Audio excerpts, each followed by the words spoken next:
Racing gas is started with Zeruki. Break quickly to start rushing upon the outside. The scheduler in between horses now is a Purple Heart. Pusanggala, Sense of Humor. Ola Alonso comes next. Princess Tin, while the man who never lied is the early trailer by about 10 lengths of the leader. Racing down the backstretch, we have Zeruki enjoying a 2 lengths lead. Moving upon the outside now is the scheduler Purple Heart. Pusanggala now moving up to take third. Ola Alonso is racing in fifth, and in sixth Princess Tin. Then comes the man who never lied, while Sense of Humor now racing in last. And at the fourth turn we have Zeruki enjoying a length and a half lead.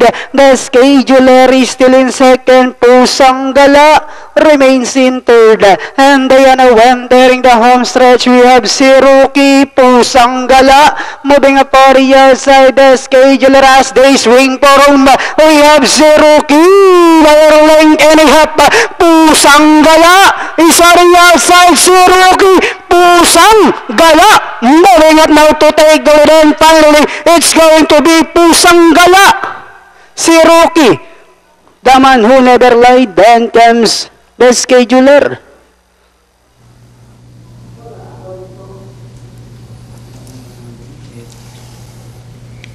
Numero 7, Pusanggala, unofficial winner dito sa race number 1. Na segundo, numero 5, Zeruki.